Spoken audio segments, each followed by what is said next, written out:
Digital divide is an honest gap. It's a real gap. It's a tangible problem that we face every day. Children should not be denied access to technology because they cannot afford it. We're seeing it more and more in schools every day. Children go home, have no computers, and they need to get the studies done that they were assigned. Their grades suffer, socially they suffer, and we suffer as a community and as a people because these children just aren't prepared.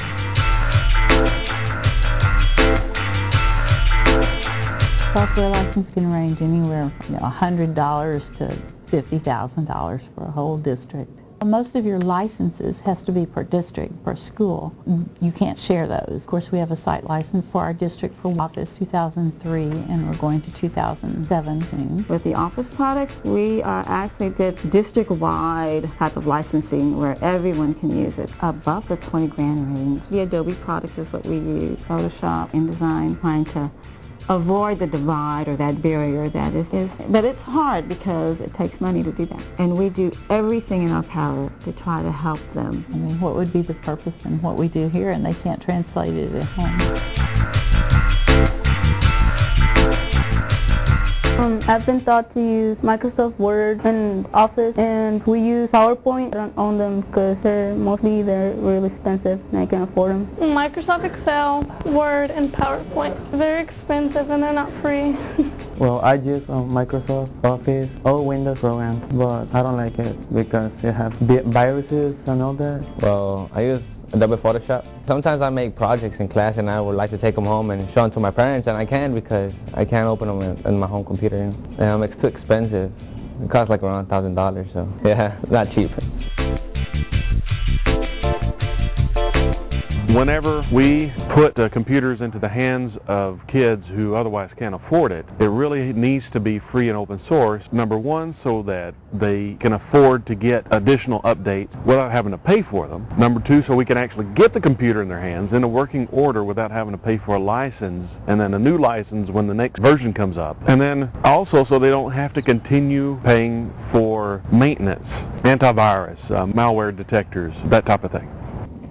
I think the digital divide is a really important issue in today's society because a lot of the homework assignments that we get in school involve use of programs, and not everyone has access to those programs. For example, you have to have some kind of word processor, a PowerPoint type program to get a lot of assignment done in classes. And also, you have to have access to some sort of web browser and the internet as well. So it's really important that people have access to these things. Now, as a user of Linux and free and open source software, I think that this is a potential solution to some of these problems because for little to no cost you can access programs such as the OpenOffice programs to get these assignments done or to take care of the things that need to be done. Also, as far as education goes, Linux offers a lot of science-based programs and other alternative softwares that can help you visualize and understand especially science and math concepts. So it's a really good opportunity for anyone who needs to improve in those areas or just wants to have access to those materials. Well, the computer helps me with my English and math homework. For example, it has a dictionary and a calculator, which really helps me a lot. The computer helps me in my grades so great that instead of making C's and B's, I'm making A's. The computer helps me learn how to write. The way the computer helps the kids is Simon, doing homework and whatnot at night, helps them do research. And we have various programs already on there with Linux, and then with the internet combined, it's pretty much endless what he can do, what he can look up, what he can find. Free and open source software such as OpenOffice and GIMP helps me a lot with my university work. OpenOffice provides all the features I need, and for other classes such as projects, perhaps in my advanced calculus classes and in physics, GIMP is very helpful for diagrams. The advantage of open source software is that it's free and it is open to change, and all the tools you need are available. With proprietary software, the tools are not available to you unless you get the license to use them. Well, I have 3 sons, and my 3 sons, I have 2 of them that have dyslexia, and so that does assist them with their dyslexia. It actually gives them an opportunity to look for stuff and read for information that they look for on the computer, which is an improvement in their reading actually, so it's great. I use a computer for when my teachers assign me to a book report, and I use my computer for projects that my teacher sets me, and I do it for social studies. I use Ubuntu on my computer. I use Ubuntu for playing games and reading and doing my homework. I use GIMP. For me, it's a little program that I can edit picture because it's not expensive like Photoshop. It's free. A public school setting, especially in those places where their budget is not quite as wide open as other places, free open source software is really important. There's a couple of different means for FOSS to be useful. Number one is in the actual infrastructure for different schools. Servers for file print, for email exchange, for calendaring.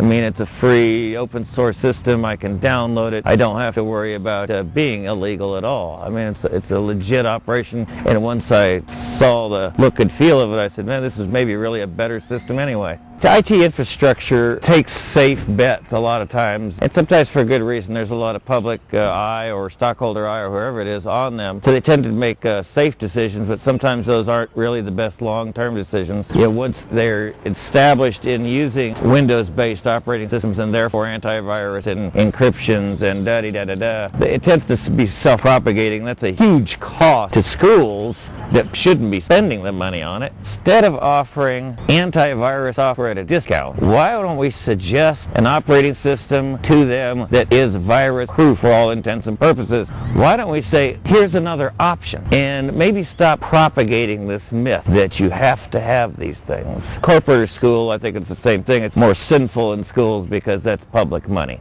Is the conversion painful? Oh, it probably is. And maybe you can't do it overnight. But long-term goals, it's where we ought to be going. Corporate or in the public sector. From the beginning of mankind, people have shared fundamental knowledge and skills for their mutual benefit. Free and open source software simply extends that idea to the software world and to software-related products. Many things that you take for granted today, like the internet and telecommunications, much of that is run on free and open source software. Not all of it, but quite a bit of it.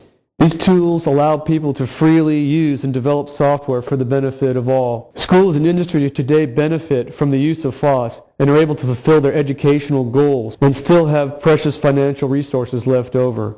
Because free and open source software is free to use and to develop, that allows a lot of flexibility with the software that schools can use and benefit from. Unlike proprietary software, free software allows you to modify it. And so if something isn't the way you want it, you can actually customize it. And that's very, very important because custom software is usually very expensive. So your ability to customize your own, of course, leads to lots of savings. Linux and open source community can help our students in many ways. They can be used to reduce costs for school systems. Schools don't have to push it on hardware, hard drives. Everything works off the server. No one company can compete with the 24/7, 365 free brain power of the world. Very simple. If a company tried to match that brain power, you wouldn't be able to afford the software, whatever it is that we're selling. Students that graduate, the more they know, the more they're worth. I mean, obviously, if they know Linux and more operating systems beyond Microsoft and Mac, they're worth more. I get a lot of students that have graduated that go to universities. They end up getting the lab jobs because of the background of what I give them. The biggest key for schools and using free open source software, they get the benefit of other schools that go in, refine it, and put the changes and the improvements back into what they're using already, which means it's even more useful. There is actually a saying in different places in FOSS, give a brick, get a house. So basically, a school can give an improvement, but they're also being able to get back all of the improvements that other different schools have put into this software. Desktop application, the infrastructure, grading, library stuff, all of that's covered. And if you look at the entirety of free and open source, not just Linux as a desktop or Linux as a server, but all of the stuff that can go on with it, the choices are endless, and they're there. People say that, well, that I just can't find the software that I need. It's there. There are also even contractors that will help you look for it, so you're not stuck with trying to find what you need blindly. So all the stuff that you find proprietary, whereas you're at their mercy, free and open source software has alternatives to it, and you have the ability to make improvements if you wish. And you can also go back to other places that have made improvements and gather their improvement if you wish. It's all over the place. It is a no-brainer.